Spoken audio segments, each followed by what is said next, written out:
Thank you to everyone who contributed. We had several, large tips. We had very mediocre tips. We had a low amount of tips.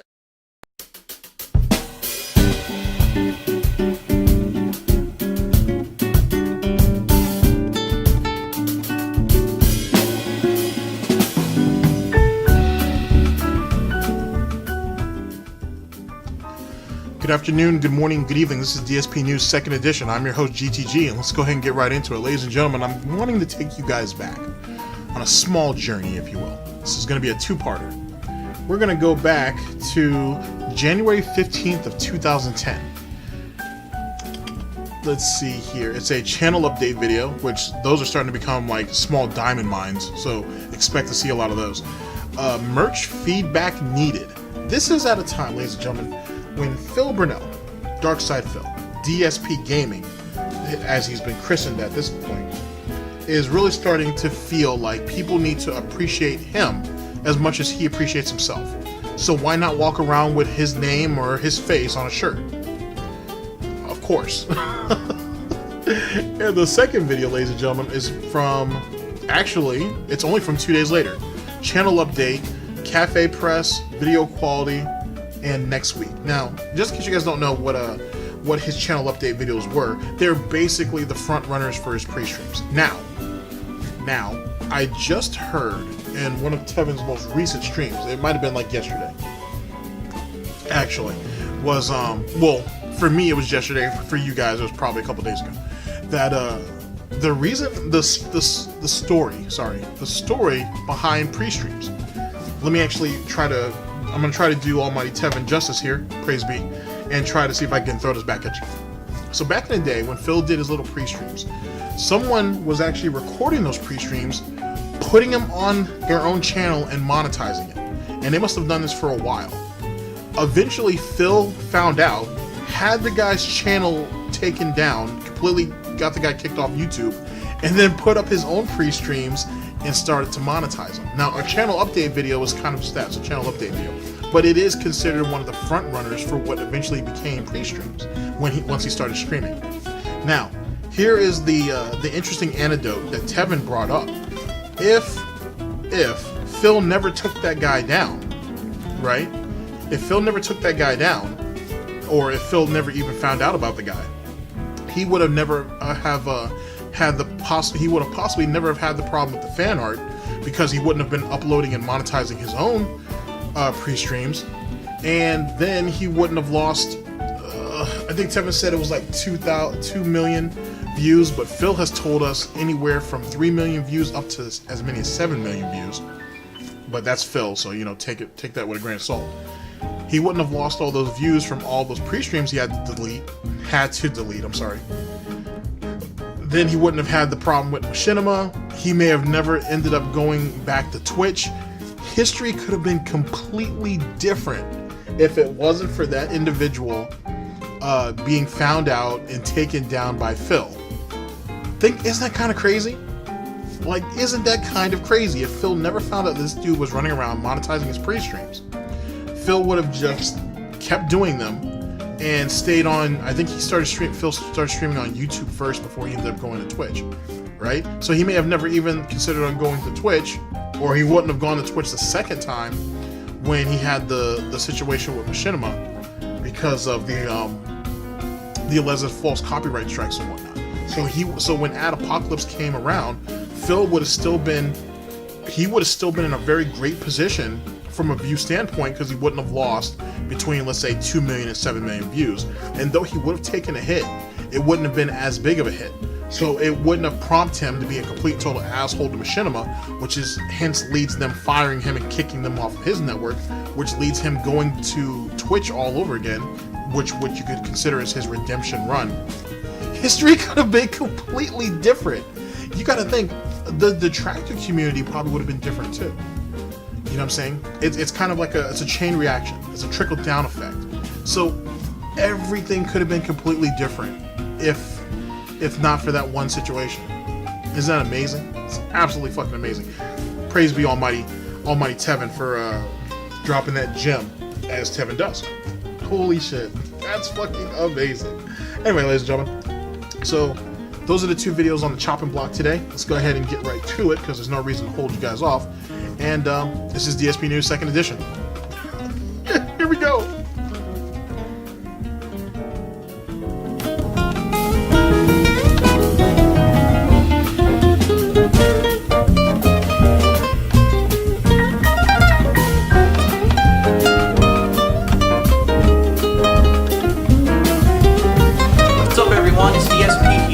I wanted to give you a really quick update on what's going on with me. It's pretty exciting. Actually, today I was contacted by a company who's interested Mistakes were made there.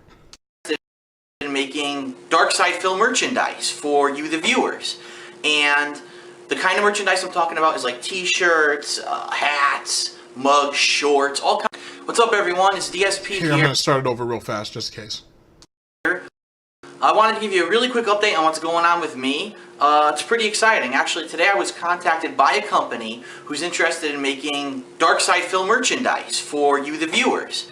And the kind of merchandise I'm talking about is like t-shirts, hats, mugs, shorts, all kinds of things that you could put maybe a logo, a slogan, or even like a custom picture on. So I want to appeal to you, the viewers, because I want to see what you guys would be interested in. So please send me your ideas, either respond to this video or send me a PM over YouTube and say, you know, Phil, I'd be interested in seeing maybe one of your cool sayings. Give me an example of one of the cool sayings I said that maybe caught on, or anything you'd like to see, a picture that you'd like to see of me. If you're an artist or a graphic designer, this is a great opportunity for you. Please, if you have some free time and you're interested, send me some pictures, some hand-drawn art, some logos, some things like that. Whatever, I give you permission to use any footage or anything from any of my videos. And if I like what I see when you send it to me and I choose it, I'll contact you, ask you for permission. And if I end up using it, I'll definitely give you credit. Either, you know, you put your website up there, put your name up there, your contact info, whatever. I might even put it right on a shirt or something like that if it becomes popular. So I'm appealing to everyone. I want to know what kind of stuff you'd like to see. I mean, all that sounds well and good, but why didn't you just actually have them sign? Like, why didn't you just have everybody just sign the bottom of their artwork? So, I mean, just so it's there, you know, just for transparency's sake. And then, you know, then definitely do what you said about shouting them out and so on and so forth. I mean, all of that would have been a good idea, but I would have just had them sign or something. The reason that I'm talking about this now is over the Christmas holiday, a lot of viewers actually contacted me and asked me if I had any merchandise for sale. And I said, you know what? No, you know, my channel's kind of grown so exponentially, so quickly. I didn't expect this kind of attention, but I guess I really do have a fan base who, you know, likes what I do. They follow me and they want to maybe participate in something like this. So this is the first time I've really been able to have a chance to do it. This company that wants to actually work with me to make some merchandise says there's no cost to me, and I actually have looked into this company and they're pretty legit, and the quality of their stuff is really good too. So I'm excited. So please, everyone, you know, send me your ideas, send me pictures, hand-drawn artwork, you know, logos, anything that you want to design, or send me ideas of what you like to see, and I'll give you periodic updates to see if we got anything pretty cool. And if I get a prototype of a shirt or whatever, I'll be showing it to you here on this channel. So anyway, Army of Two coming up tonight, just like I promised. It'll be uploading all over the course of the weekend, and depending how long it takes me to beat the game, maybe this next week. I just want to let you know, though, this video right here that I'm recording is going to be the main video on my channel. I want it to stay as the main video so as many people over the weekend can see this as possible and get the word out that I'm looking for artwork and I'm looking for graphic designers to contribute.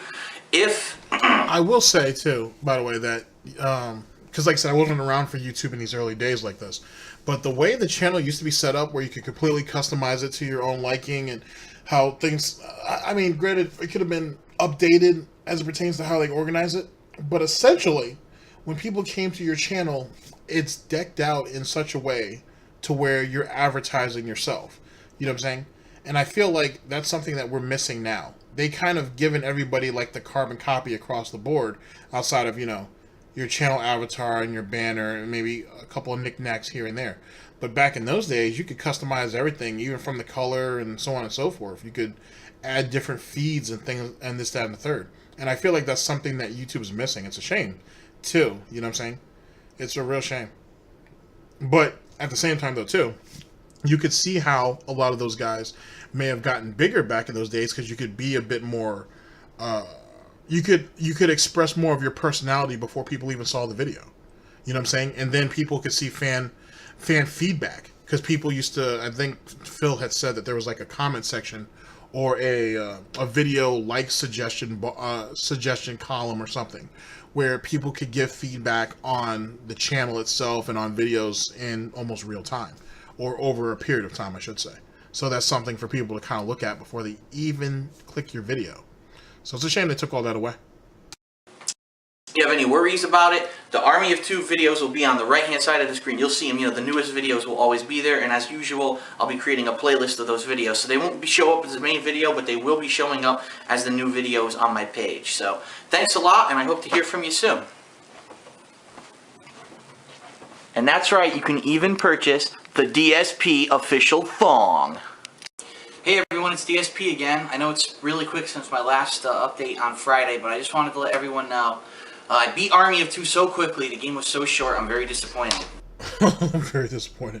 All right, ladies and gentlemen, we're here for the second part of the video.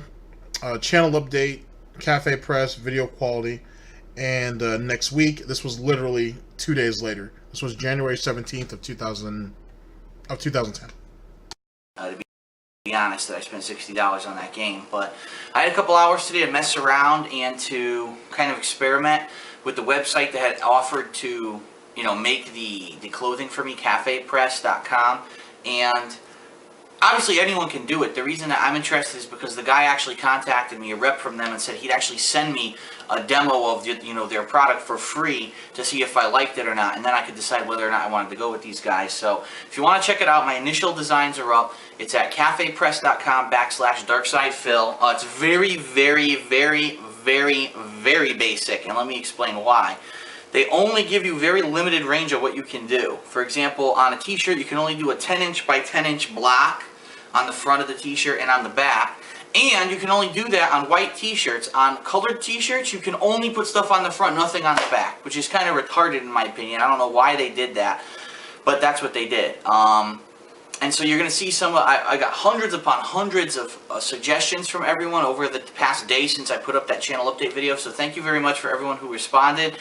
I tried to put some of my most popular sayings and most requested things on some of the initial shirts. Let me know what you think. A lot of people are already asking me, Phil, you got screenshots, you got, Lugging Up from Fallout 3's up there, you got Ryu throwing a fireball. Is that all legal? The answer is I don't know. I have to talk to the guy from CafePress this week when he's obviously in the office and get those kind of answers. Being that they're screenshots, we might be okay. It might only be if you take official artwork and do something with it. I don't know. I have to get those answers, but now that's interesting too, because a little bit of DSP lore. When him and John and probably Howard, when they were doing the whole custom controller thing, they one of the reasons why that whole business scheme kind of fell apart was they were actually using officially licensed Capcom artwork on their stuff, on their controllers, which was obviously cutting into Capcom's marketing. Now, they didn't have to do that. They could have just done, I don't know, they could have done anything but do that, but they did on some of them, and that ended up getting all that shit caught up, and that's why they ended up abandoning it. So in Phil's Nook, if not, he gave it to John and Howard, he has boxes upon boxes of replacement arcade stick buttons, joysticks, all that stuff, because they got slapped down early. So they never did anything else after that, which is a shame, because they honestly could have done anything else. At that time, there was all different types of artwork they could have used. Or they could have had people just, design their own artwork and then they'll just put it on the arcade stick for them. They had options, but it is what it is. Look, see if you're interested. And by the way, the shop is live, so if there's something there that you really like, you can go ahead and buy it. But like I said, I haven't personally seen the products yet. If anyone has used CafePress in the past and wants to, send a respond to this video to tell everyone what the quality's like, if they're worth going with or not, let us all know. The only reason, like I said, I'm demoing them is because number one, it's completely free to me, so there's no loss to me. And number two, but didn't you just say though that you had done research on those guys and you really liked their products? I don't know, Phil. Now you're asking for someone else to come out and say, hey, could you guys enlighten us on it? Which, if he's doing it on the premise of just a second opinion, no problem. But if he's not, and just saying, hey, someone else tell me what this is before I actually get in bed with these guys, that's a little different. the guy actually contacted me and offered to send me something for free, which is pretty cool of him to say, you know, I have confidence in my product, I'll send you a demo product for free, get some designs up, which is exactly what I did this weekend. So check that out. So what are my plans now? Well, first of all, thank you to everyone who did send logos and things. My plan is to hopefully get as much as possible. Now, a lot of graphic designers and people are saying they're working on stuff. Be aware the CafePress is so limited, you're not going to be able to get a big-ass design going around the shirt or anything like that. It's just that 10 by 10. So if you can get a really cool logo, something really snazzy or something like that, that's going to be it. I did get a couple good things. I did get some feedback. Some people who have designed stuff for me before, like my channel background, have contacted me, and they're going to be working on stuff. So some good stuff coming up. If anyone knows a different website that does the same thing where they can give merch, but it's free, let me know, because right now CafePress, it's the only one I really know about, and I don't have any money to front, a first production run of 1,000 shirts or anything like that. So I need to have a place that does it at no cost to me, like CafePress does.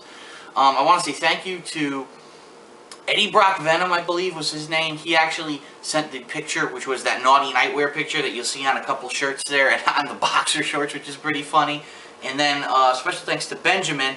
He actually designed the picture that went on the mug. And I think, honestly, out of all the products I have up right now, the mug is probably the coolest one. And hell, I might even end up ordering one of those mugs for myself. I actually like them. So, but outside of that, my plans for this week, kind of shot. Let me talk a little bit about that. So, as you guys know, Phil has a mug. He has almost like a little thermos. He has a clock. He has a couple of notepads, so on and so forth. If you guys have watched any of Phil's early footage from the DSP Gaming channel, you know what I'm talking about, or King of Hate HD. Or King of Hate, actually. Because, like the DSP tries it, you see a lot of that stuff in there. Here's my question.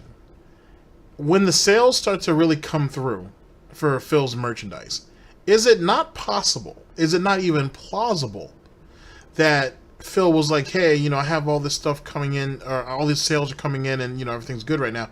Is it possible that you could send me a couple of samples of a couple of the products that I already have on the line, because I am bringing all these sales in? Was that something that could, possibly happen? And the rep probably was like, well, yeah, sure. What do you want? And so let's say, give Phil the benefit of the doubt. Let's say he paid for the thermos, or let's say he paid for the notepad. Let's say he paid for those two. But let's say he said, well, since as things started to expand, all right, Phil, we have this design here, your Darksydephil design. We'll go ahead and put that on clock, and I'll send that to you. What else do you want me to send? Well, what about one of those thermoses that you have and whatnot? All right, I'll send you one of those too. What else do you want me to send you? You know what I'm saying? Because he has a lot of stuff from CafePress on top of just shirts and whatnot. What I'm trying to say is I wonder if he actually bought all those things, or was it something that CafePress sent to him because he was driving sales in?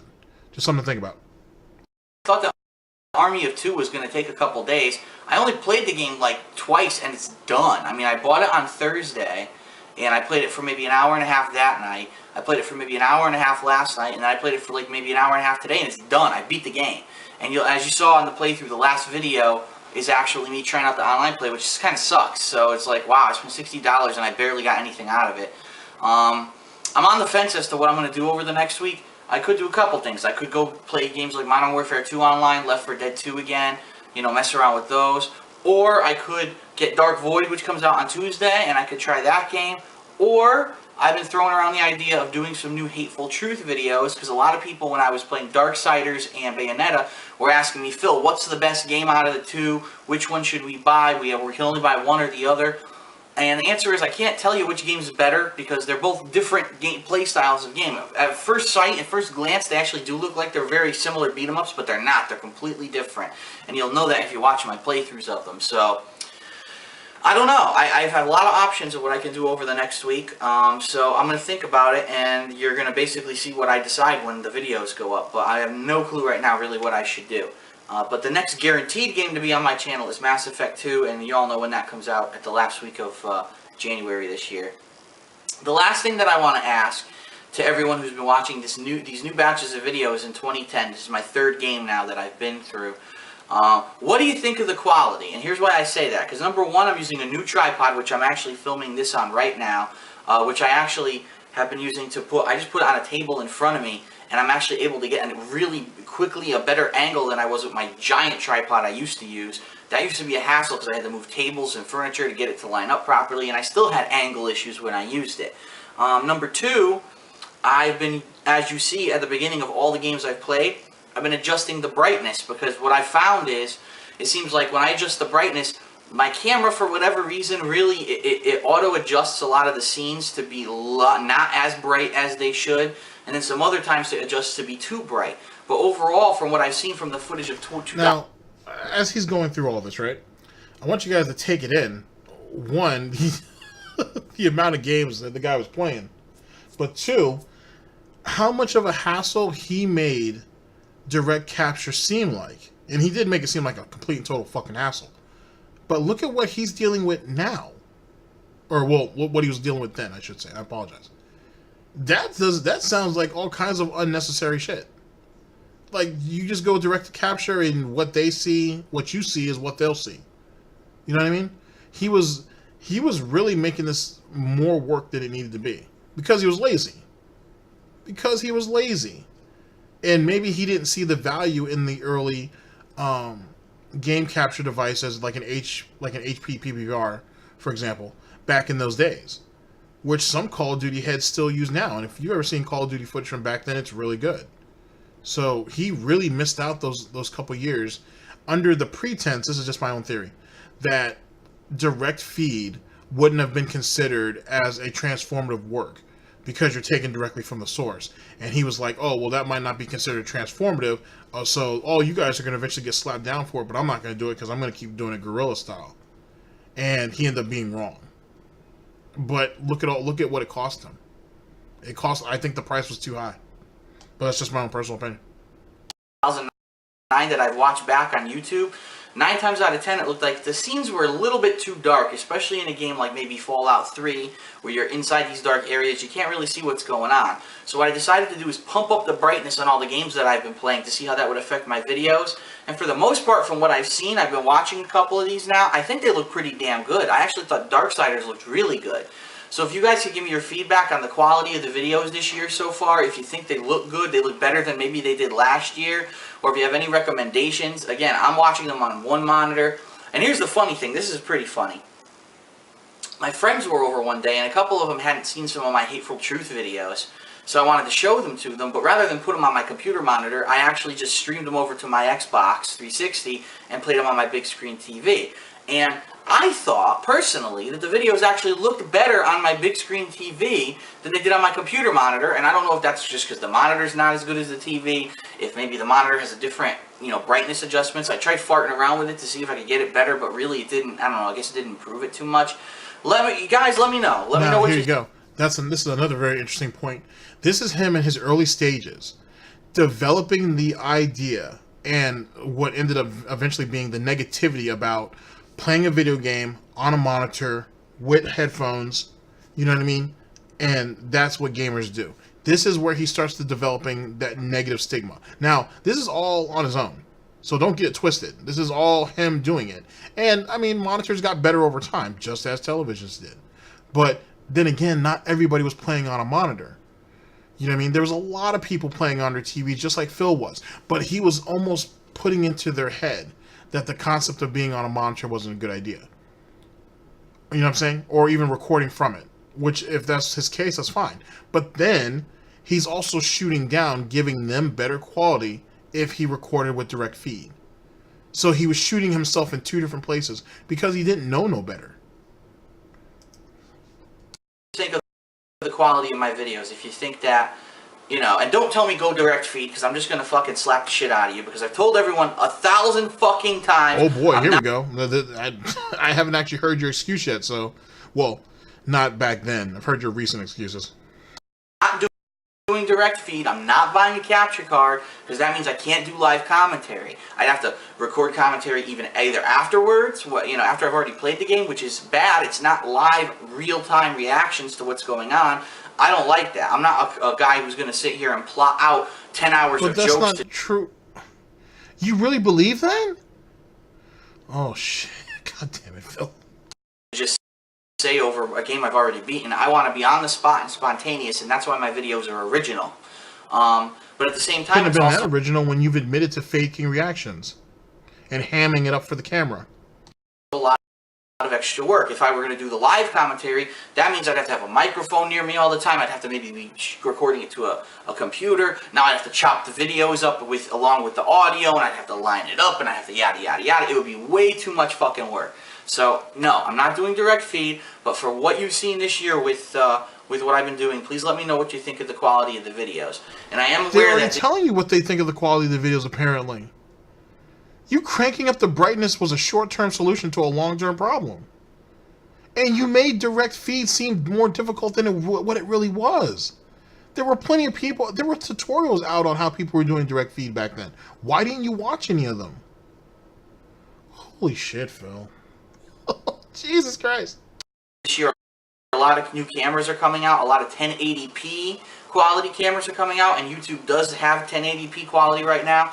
And just to answer everyone's question, because some people have asked me that, are you going to upgrade your camera to 1080p? The answer is no, because the majority of video games do not support 1080p. Even if you look on the back of the box and, you know, Xbox 360 always says it, they're bullshitting you. The games are native 720p, which is, you know, the standard for video games and for HD TV right now. And then they upscale it to 1080p. So really what you're seeing is a 720p video game when you watch my videos, and that's what everyone's playing right now. No games are 1080p. So don't buy into the bullshit. If I buy the camera, the only advantage you'll see is when I do like my Hateful Truth videos or these channel update videos is where you'll see the advantage, not in the actual gameplay. I don't see any value to that right now. I think it's good. Oh my god. You really didn't want to spend any money on doing anything. Holy shit. Absolutely amazing. Absolutely amazing. And this is back in 2010, ladies and gentlemen. Just imagine how far he came for doing absolutely fucking nothing. Wow. Enough. So for now, I'm going to stay with my camera. If things, you know, change, then maybe I'll look to upgrade. But for now, I think I'm good.